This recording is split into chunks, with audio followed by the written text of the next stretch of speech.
Me wana mi boka bodo ojle ogbesusu gege wenu.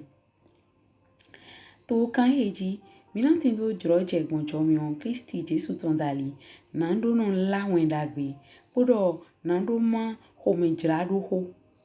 Mi nan sono ma nu pikplon bon owewe dali kele dide asisa ogbesusu gege Kristi ton drodo. Bon chomion eton lo lukuro kede dali mina so no tindo ojre ide gbibo eton na gokona mi ngbon na ro hode na mado ganon le awufie salon le mehenu kundo biale asupwa sipo le wendo etito tu klame le poro akotale mvemi na mini tunto mi ton ayi na do mi mando ogbesusu gege lome poro na do moi to go flame pata. Bem wana mimo troche buso a karochi do porogo na ojre mi to ogbe susu gege wenu po gigo le po ati pipa ati yina chiwe we menta to wana mi so mo bona mi jo mi ona lo skan do ho eto na lo skan la zonji uja weto bo osun de mi fifo wa igbonjo mi eto me na mi ogbedide na no skan ho de na akotale bo mi mo ro de ne lo ma ido vogba toli o do gbo le planu eto me to egbe de to no ponuji wai mo de Kristi Jesu so a ohia pe to kan we ko to palestine si o to me na hole gan eton Alléluia ki gole pona babato ni Jesu Kristi to me boy home huhuna mi do hia mi bonami kanji nuboro a jiwe yoro mi na azon eton oho eton to di doko gona de to ni na mi le me kogona tata mo home che humo joro le bon joro je ton dali ata logo ton na tempo ranze okun di de lodo kancheji bona na tumo na do klesi gbe mewe ye de e kan e do kun di de lodo ti ba yin na te po na ba iro gbe me po flancher po bo na do iho me hu na bele po mi po ho de le na akotale bo osun yo e me mi bi o he lo o pedi de na bele sonson he we no bi na i bi o gwe me bona dudu ogbeton dogbo owe ma Daniel tome boni mi ka pon we ma Daniel ton lo do na de kere otawiawi bo e wa yi mi do mo de ro tawiawi ne mi na yi oseropo we taropo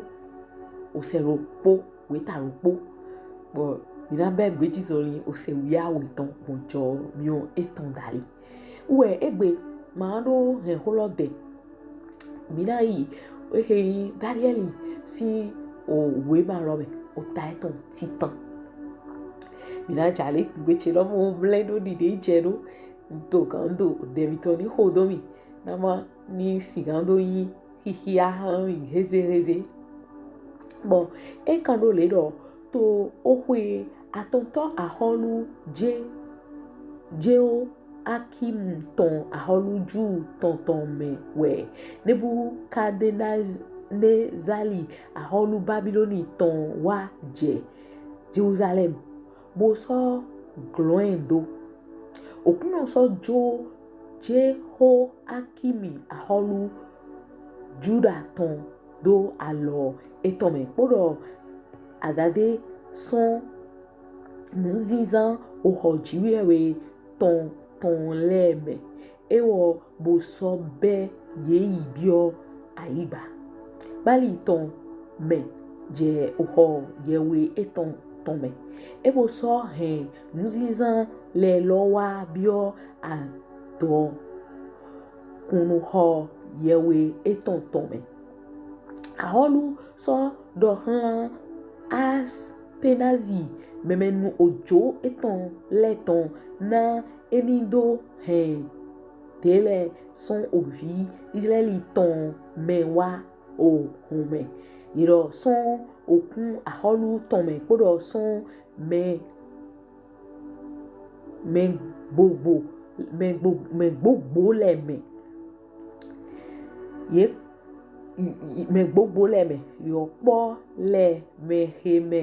asonde man tin shiba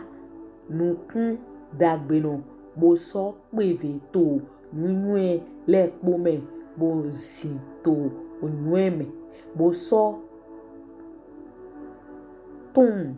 o onue nu po o me mon koton hetindo uhon na do shite to aholu ton me to ohun aholu ton me poro na ewo ni do pon ye o pon mo yi po ohogbe kaldeanu le ton po aholu so de mi ma eye aholu so de mi ma eye so ton de na ye son nugbo ton aholu ton le me poro son ofen he no nu me poro ye ni ye ohwe aton koloma fa mi na think mo na sindego do to opodo eton ye ni do shite to aholu nukon divie to ehele sheshe son vi juda ton le mewe Danieli Anelia Mesaeli po Azalia pote ogan ojo le ton so na oyin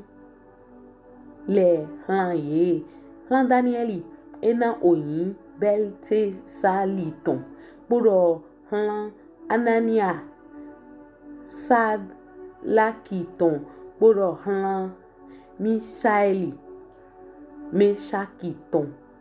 poro han Azalia Abednego ton shigba Danieli yile to aiha eton me na ewo manando yi ndudu aholu ton do flu ede kafi po ofen he ewo to nunu po ene wutu ewo bieu son ogan ojo le ton lo si na ewo nima do flu ede bro tivie chiwe we hen Danieli nando mo nukun dagbe po o meyon po to nukun ogan ojo le lo ton me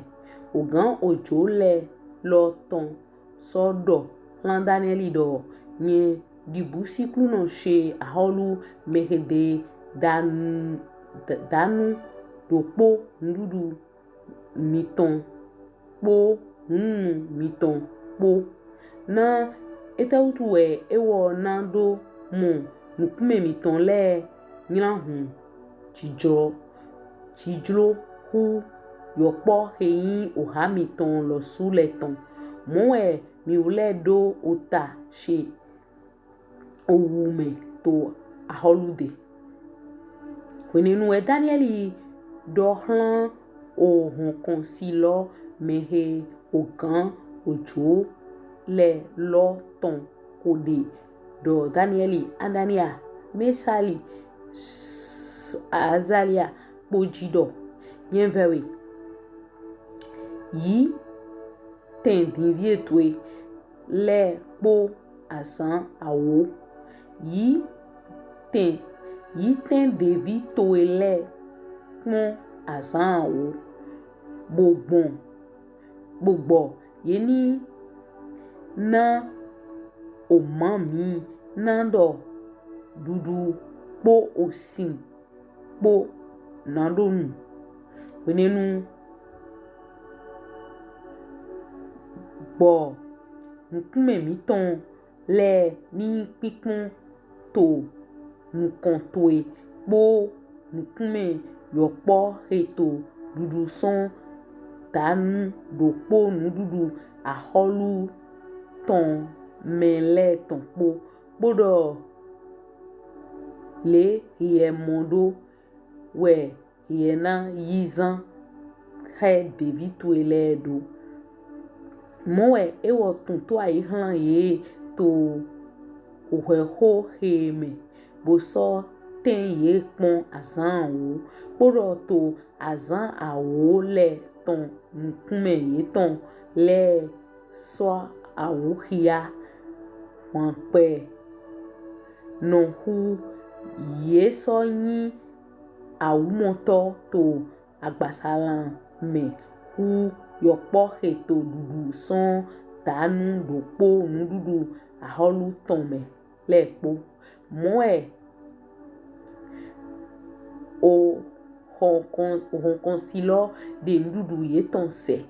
po oven he ye do npo bo to o mana ye tirie na yokpo ene he ton chiwewe na onwe ye bo so peve to opon mo yi po nwe le po me bodo Danieli so tindo tuntun to numi mo le po me po adro le po bodo to opodo azan he aholu ko do lo ton ji na hihe ye wa home ogan ojo le ton he ye wa home to Nebukadnezali nukon aholu so do hopo ye po to ye me po shenchen ye mamo mede taidi Danieli Anania Mesaeli po Azalia po ba ene wutu we ye do no teto aholu nukon bodo to oweho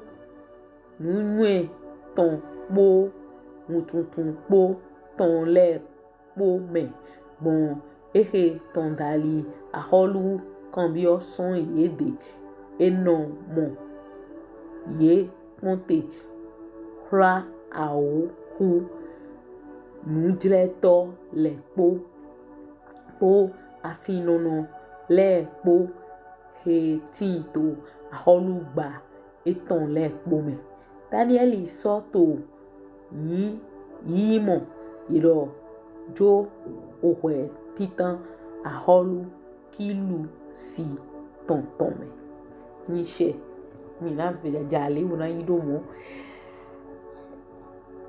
igbo kuno ton na kwa lo na mi bo to o weta Danieli ton titan lo me keledi wa lo mi ton dagbe èmi no tu mo na nle nkole abi hogbe he ma ye mi de nti mo to hihia nweji agbo kuno ton he ha che pa iro yin o hogbe he iro de tana o to de me aholu Nebukadnezali eton son pe yo to lodo Babiloni bo de nje ndiji so de mo de ye kan da ito Babiloni no etni o fide wulute wa kikan ba gbo kun toro ete utu we wuluti to fine edo wuluti nitori domro to enele me yero yi hihun ye ton ro wa nde joye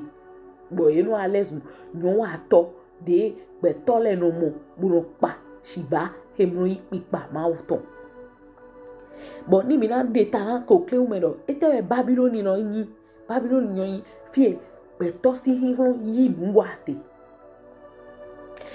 bo nka swa ipon yin o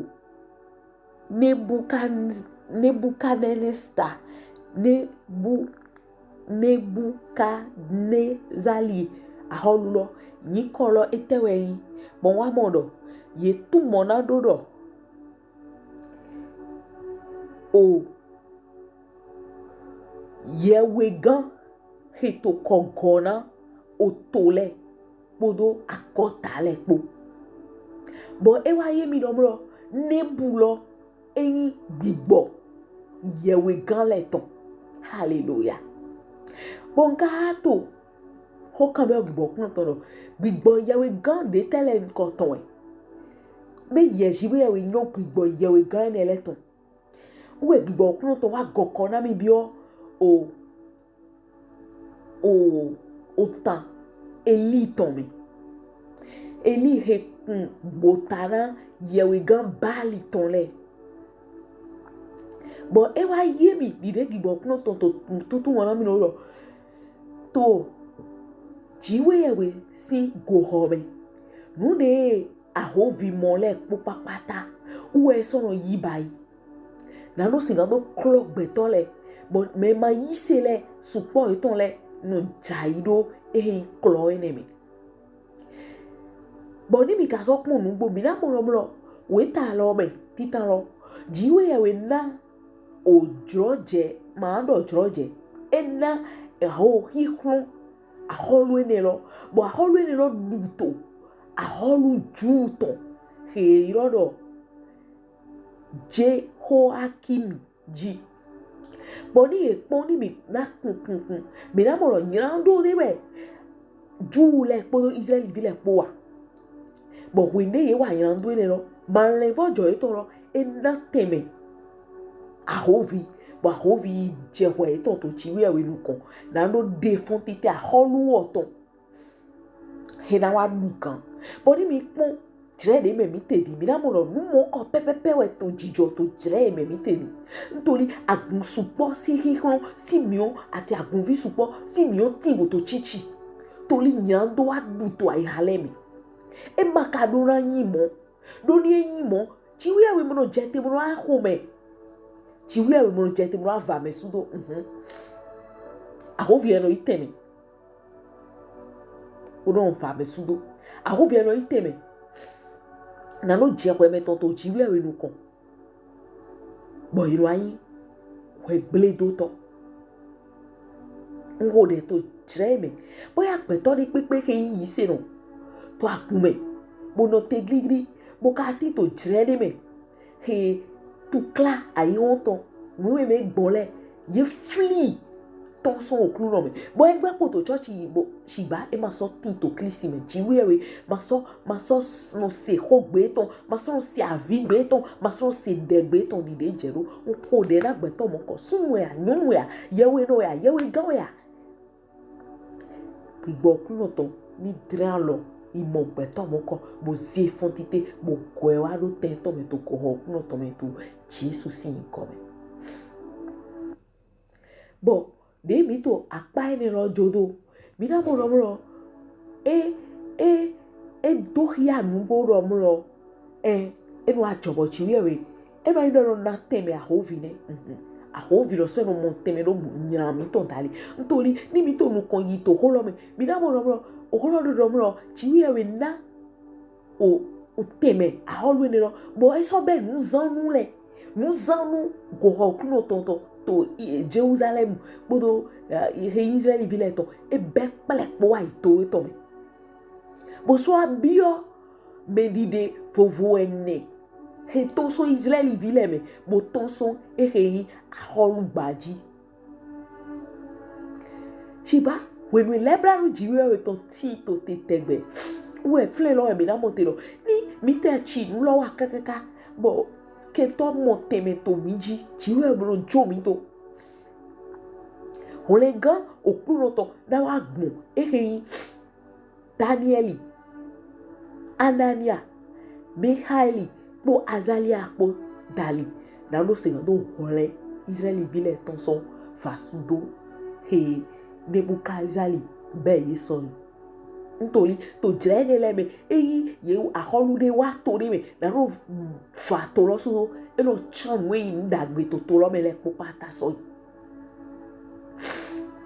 shiba we ne ye wo le je to ene me aholu ko dodo ye ni bi e wa me de go won pe me de sewe me de do sisi mo do yun mo je na no te to aholu nu ko ye ni da dudu ye mo da fe han ye agbasa be to ni yun eyin pe epo e mi na do ro ho che ko bi aholu gbaji o gba che we na ludi shiba ye ma Bible ye sakpe ton na chiwe torí wenu ye ja holu gbaje ne lo ndudu de holu ndu bo ati ve han de holu no ye gbe pele pora yi torí Daniel do to ai ha to me lo ye bra fun ye de gbo ndudu ele lebe ma jo ye de do ndudu ele le na fi we po we jiwe to ye me kwa ebio ehe honkonsi podo bede ye ze edo alo bedado temi po to azan wo me bunda mi o male podo sise le po mo akpo de mi no we mi to te mo luku mi to po ni amode mi tero ana imu egbo mo ni do mlo ana to mu kon yi to nu emi fewe na me kabi an kokona mi wa ni de aholu juro gbogbo to azan wo logodo de ye pon ye mo no ye nu hwan pe bo ko uwe mi na mo to egbe ni achale yin o yi sinu de leto de mo George yi bo you plan do po sisen dali kabi podo sisen le po abi o man le po bo eno wada gbe da agbasa so mo ni ro wada gbe da agbasa ro esro wada gbe na gbigbo lo suga to le ro so mo gbigbo eno gbigbo no mo kan tuntun yi so tu kla le po si so kule pon le po si uwe na do na we lo tu kla te me ate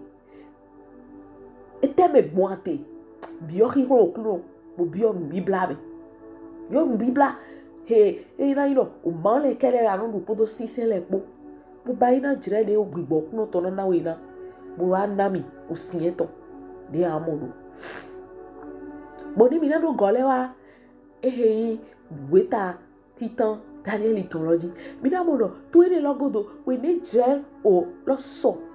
bo aholu na ro moye pro no pon we aton logodo be me hele ye pon gbe kale do le ton lo ya ye ka so gbe lo ya ye ka do nu e iro to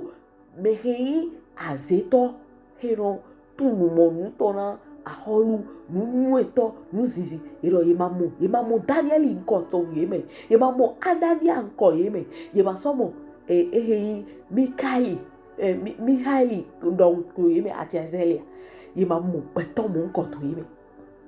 ntori ye de do na okuno mo chiwe lo suso do hia no mlo mele ye de do fu na mi mbo kakabo chiwe we swana nu ni na Daniel bo ai me no to mo na draw le to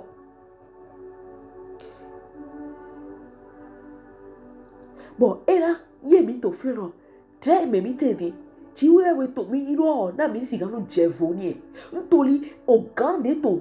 kiklo to gandu to tre me le chiwe we jan do ya hiro le do niwe chiwe we to agana mepo shi ba ni gbeto ni ma fun ni me sunde ma fun ni me nyunde ma fun ni me ma bi ojo mi o na no singa de mi de rovo na no singa do gbe mi flu dai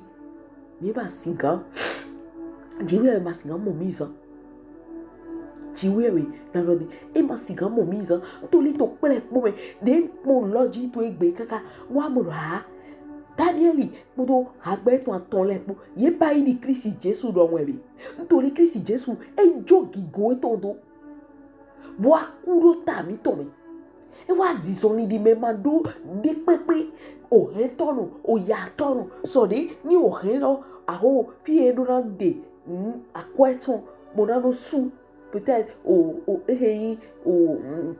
kweta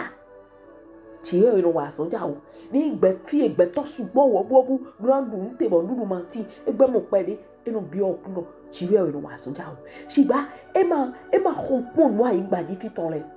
no aigba ji fiton de pe ma don de to nu ku me na Kristi Jesu mo eyin to Daniel ile de ne but ni aki ni bi hia owe ma Daniel toro so ta titan ka je tawe awe lo bi ma mo do edo Daniel si an si ho ojo lo vi ho e jo pese ton do jiwe e si an lo bo je o yisan lo ni de jeru mi na mo ni mi to no kon yi e na yi mi mo eso mo kunu do mo bi ni lile bi o we ta Daniel ton mu de we jo do hia mi to flen bo egbe di mi o yi se le mi o re ton ine lo bu o ton de yero san fo me de ton na jiwe we bo no yizan gin bo ni je to gun sinu kon kaka no si an lo po do agale gbigbo ma wele ye no to wezumo ye no to akitita aso engbo sin jiku no to jija kan tuntun si ron no yi mele bueno mo tun lo te bo mi ka to jredi medi bo chiwe o ta kwa to iro mi akwa gbe ni eyi tite ngbe han mi unyon le ntori jrebe mi tedi mi bi o jrebe chiwe we to hun dai na no sigan do zan yon le bo ba so iro yinga so do ho di do mlo o we do yon ni ma do ho lo ehe o ni mi hia o ho ene lo si o fi de son eblu si we me we do apostoli Paul te na Corinthien le egbovo e ma ndo yon ni ma do o ho kuno ton kabi ni ma la won la gbeblo nu vo e to di do to flen mi na mo church mo Kristi Jesus sin jomi ongali pero po na to mo na mo ni mi na we sina to kleume nu e mi mo to son we ta titan Daniel to me mi mo do mi o yi se no le mi je akojije mi ma ya wule vojo eno fli mi do satani si an rome bo satani no yi jiwe we sinu kon na no skando bio teme de na no ze me ton oporo wa flin bo me ni lo na no du kan to mi ji bo mi na no yi to claro so mo jiwe we mo jo mi do toli eno dian lio ji u ja o fi na gbon na no skando mi mo fli go mi to na ki go eton we to we ta helo me so de aholu nebukadnezar toro ewa bo be nu zamule bo be jonjonja o toro me to me nyo wan pe bo doju le bo nkan se we bo na wa so to to me bo to na do fongle de be so igbeji do chiwe we yi ezan to gbeji ene lo bo yi zan eton e ma zon chiwe we keresi ezon wenude ye wule lo su ye yi pe opa mo do to ai haide le to me no mi na klan mi de rovu mi ma du nu de aholu do mi ni du aholu to mi ma so nu fe han to ma flu mi de ntoli mi o to fili atan gbo mi nu fun obi ami bo yo be mi so to mi to me wa do to godo mi ma kun de to godo yo han pero de gba to godoro de akwato to godoro bo ra hon izun to ayi won si mu godo ehe o mi na se mi ni ro san for na chiwe na si na do zan mi bo when we ka just de rovo na zan wo kakaje ohwe aton de mi aholu wayi ye pe to na ro sin mo ten ye kun ye ma mo ye wule don pon to aholu gbaji ye ma mo ye wule don pon to aholu gbaji we ni mi na di o tade na Daniel ton tun mo ton bayi chiwe we yin we da tochi bo Ananias yin ko tun mo ton bayi chiwe we le blanu no bo Mikael si nko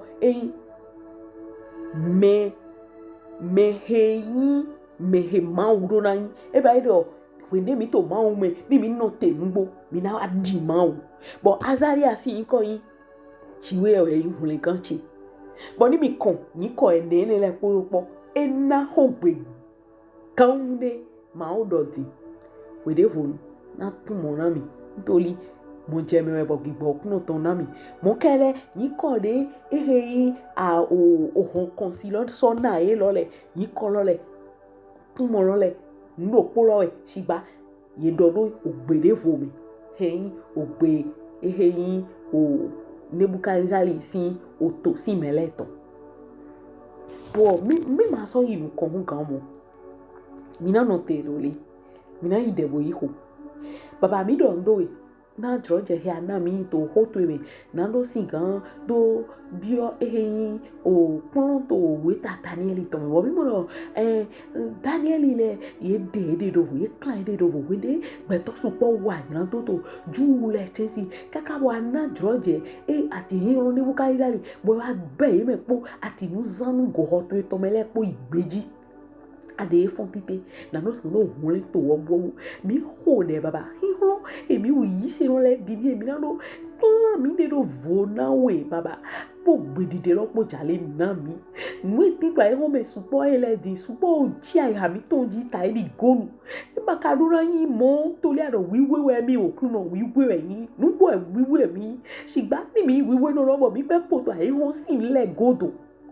fita mo George te mo ranzan mi ko de de pepe lu aholu to ai mi to ji le bo gbeto si mu kuma mo bo e ta ri vodu mo si e to ai mi to ji akwewe a nu ai gba ji fi to le a o nyewe na do moto nyewe na ho ho nyewe na gba ko nyewe na wale mi ko de baba ho yin vodu ele poli ai so ai mi to le wọ́n fọ èjì pátápátá ìnílẹ̀sùn àfin tuntun tó Jésù sí ikọ́ mẹ́ náà ìhà mi tó ní mọ̀ tẹ́mẹ́ mo jẹ́ dúró kókó náà jẹ́ Kristi Jésù kẹlẹ́ náà ní sika tó yí mi sàn nítorí nínú lẹ́gbọ́ ìhà mi tó mẹ́ dúró wọn tuntun lẹ́gbọ́ ìhà mi tó mẹ́ mọ̀gán zè mí lè náà ìta ilé àbọ̀ sísan ẹ̀ ìyẹ̀jìwé rẹ̀ kí àlọ́bọ̀ yìí mi nínú àbọ̀ sísan dé máa sọ tí mọ̀ mi sì kàn bá ihe náà sọ Kristi Jésù tó ṣùgbọ́n jẹ́ mẹ́mí tẹ àtòdídí Kristi Jésù lẹ̀ àtòdídí Kristi lẹ̀ mẹ́ náà dóríà mi Kristi si vile nubo baba mi ule die to nu konto mi mando gano gege mi bio alogo to ijale na mi ro mi ni jevo na wi na mi ro mi ni jevo na wi ki gwena ikoto to lo me abasi ba o se bo do aseji to Kristi Jésù si ni komere mi hoderote ni she mi wona mi ma so yi lu kan mo mi do ndo ji e na jro je he na mi fe mi do mi jale mi ma ble home do hihia holo do gbelo hihia lo egbepo asongbepo obibo kunu to na hemi yiwa to jomi o chiwe e to me eyo mi ndo do chi bo so ndo do me na ho Kristi Jésù to e so iwede mi to o jire mi to ogbe po ogbe susu keke po pe eda